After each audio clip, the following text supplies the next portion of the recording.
Hi friends, வணக்கம். நாம் இன்றைக்கி என்ன அப்டேட் பார்க்க போகிறோம் அப்படின்னா, நேற்று நடைபெற்ற ஐபிஎல்லோட பிக் ஃபைனல் மேட்ச் பற்றி அப்டேட்ஸ் வந்து பார்க்க போகிறோம்.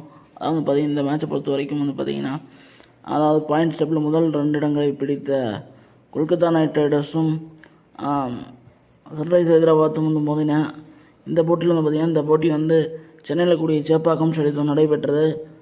சேப்பாக்கம் எம்ஏ சிதம்பரம் ஸ்டேடியத்தில் நடைபெற்றது. இந்த போட்டி வந்து பார்த்திங்கன்னா, டாஸ் வின் பண்ண சன்ரைஸோட கேப்டன் பேட் கமின்ஸ் வந்து பார்த்திங்கன்னா அதை மட்டும்தான் வின் பண்ணார். மற்றபடி அவரால் எதையுமே வின் பண்ண முடியாத ஒரு சூழல் வந்து ஏற்பட்டு விட்டது. டாஸ் வின் பண்ணி ஃபஸ்ட்டு பேட்டிங் பண்ணுறேன்னு சொன்னார். இதன் காரணமாக ஃபஸ்ட் பேட்டிங் பண்ண வந்த நம்ம சன்ரைஸ் அணியில் வந்து பார்த்திங்கன்னா 18.3 ஓவர்களே 113 ரன்களுக்கு ஆல் அவுட் ஆகக்கூடிய ஒரு துர்பாகிய ஒரு சூழ்நிலை வந்து ஏற்பட்டு விட்டது.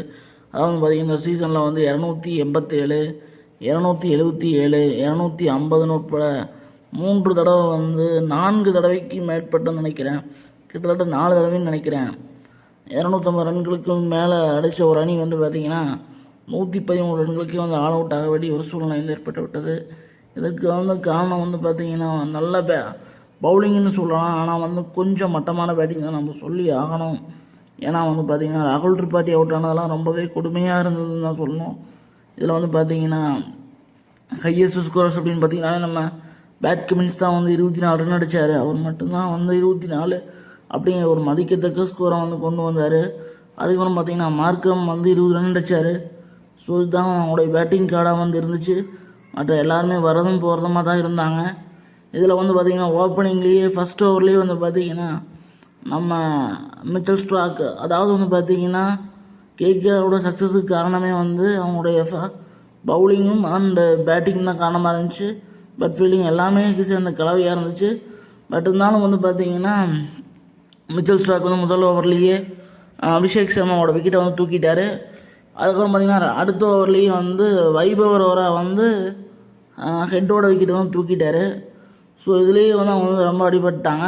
அடுத்து வந்த பேட்ஸ்மேன்ஸும் வந்து பார்த்திங்கன்னா மார்க்ரம், அப்புறம் பார்த்திங்கன்னா நிதிஷ் ரெட்டி, இவங்க எல்லாருமே வந்து கிளம்பிக்கிட்டே இருந்தாங்க. இதில் வந்து பார்த்திங்கன்னா நம்ம ஸ்டார்க் வந்து 2 விக்கெட்டு, வைபவர் 1 wicket, Nitish Rana 2 wicket, Andre Russell 3 wicket, Sunil Narine 1 wicket, நம்ம வருண் சக்கரவர்த்தி 1 விக்கெட்டுன்னு சொல்லி நேற்று பவுலிங் கொடுத்த அத்தனை பேருமே ஆளுக்கு 1 விக்கெட் எடுத்தாங்க. ஒருவர் கூட பார்த்திங்கன்னா அந்த விக்கெட்லெஸ்ஸாக போகவே இல்லை. எல்லாருமே விக்கெட் டேக்கர்ஸாக வந்து இருந்தாங்க. இதுதான் அந்த டீமோட சக்ஸஸ் நான் சொல்லுவேன். இதில் இந்த ஸ்கோரை வந்து பார்த்திங்கன்னா 10.3 2 விக்கெட்டுகளை இழந்து 114 ரன்கள் அடித்து 3வது முறையாக கோப்பையை வந்து வின் பண்ணிட்டாங்க. 4 முறை ஃபைனல் போன கேகேஆர் 3 முறை வின் பண்ணிட்டாங்க. ஸ்ரேயஸ் ஐயருக்கு வந்து தன்னுடைய 2வது ஐபிஎல் ஃபைனலில் வந்து அவர் வந்து கப்படிச்சிருக்கிறாரு. இதில் வந்து பார்த்திங்கன்னா, அவர் டெல்லியோட வந்து பார்த்திங்கன்னா ஃபைனல் போனார். டெல்லி கேபிட்டல்ஸோட ஃபைனல் போனார் 2020. அப்போ வந்து ரோஹித் சர்மாட்ட வந்து கப்படிக்க முடியல மும்பை இந்தியன்ஸோட விளையாடும்போது. ஆனால் இந்த பேட் கமின்ஸோட விளையாடும்போதே அவர் வந்து பார்த்திங்கன்னா கப்படிச்சிருக்கிறாரு. இதில் வந்து பார்த்திங்கன்னா, இன்னொரு முக்கியமான விஷயம் என்னென்னா, அதாவது பேட் கமின்ஸ் வந்து ஃபைனல் ஆடி இது வரைக்கும் தோற்றதே இல்லை கேப்டனா. பட் அவரையே தோற்கடிச்ச பெருமை, முதல் வீரர் நம்ம ஸ்ரேயஸ் சொல்லணும். இதில் வந்து பார்த்திங்கன்னா ஒரு சரியான வெற்றியாக வந்துருந்துச்சு. ஆனால் வந்து சன்ரைஸோட மட்டமான பேட்டிங் வந்து யாருமே எதிர்பார்க்கல. போன வருஷம் வந்து பார்த்திங்கன்னா ஒரு லாங்கஸ்ட் ஐபிஎல்லாக வந்துருந்துச்சு, ஐபிஎல் ஃபைனலாக வந்துருந்துச்சு. இதில் வந்து பார்த்திங்கன்னா 2.5 நாள் கிட்டத்தட்ட 3 நாள் வரைக்கும் போன ஒரு ஐபிஎல் ஃபைனல் மேட்ச் வந்து பார்த்திங்கன்னா இவ்வளோ சீக்கிரம் வந்து இந்த வருஷம் முடியும்னு யாருமே எதிர்பார்க்கல.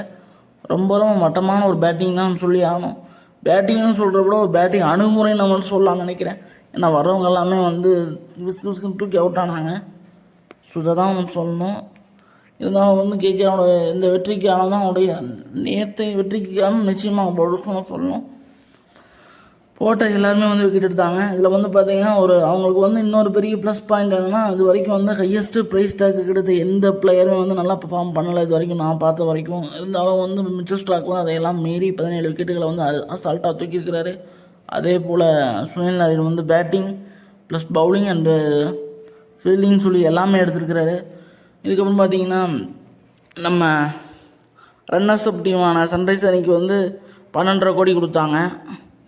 அதே போல் வின் பண்ண கேகேஆர் அணிக்கு வந்து பார்த்திங்கன்னா 20 கோடி வின்னிங் ப்ரைஸ் வந்து கொடுத்தாங்க. அதே போல் எமர்ஜிங் பிளேயருங்கிற பிளேயர் பிளேயருங்கிற விருது வந்து பார்த்திங்கன்னா நம்ம நிதிஷ் குமார் ரெட்டி கொடுத்துருக்குறாங்க. அதே போல் சில பேர்களுக்கு வந்து சில பேர்களுக்கு வந்து விருதுகளை கொடுத்தாங்க. அதே போல் நம்ம ஹர்ஷல் பட்டேலுக்கு வந்து பர்பிள் கேப்பும், விராட் கோலிக்கு வந்து ஆரஞ்சு கேப்பும் கொடுக்கப்பட்டது. அதே போல் அபிஷேக் சர்மாவுக்கு வந்து ஹையஸ்ட் சிக்ஸர்ஸ்க்கான அவார்டும், நம்ம இது electric striker of the match award வந்து ஜெஃபர்சன் மெக்காக் JFK அவருக்கு வந்து கொடுத்துருக்காங்க. ஆஸ்திரேலியன் பிளேயர் அவருக்கு கொடுத்துருக்காங்க. ஸோ தான் வந்து நேற்று நடந்த போட்டி குறித்த அப்டேட்ஸ். இந்த வீடியோ பிடிச்சிருந்தா லைக் பண்ணுங்கள், ஷேர் பண்ணுங்கள், கமெண்ட் கேட்டுக்கிறேன். அதே போல் இந்த மாதிரி வீடியோ பார்க்கணும் தயவுசெய்து சப்ஸ்கிரைப் பண்ணுங்கள், சப்போர்ட் பண்ணுன்னு கேட்டுக்கிறேன். நன்றி, வணக்கம்.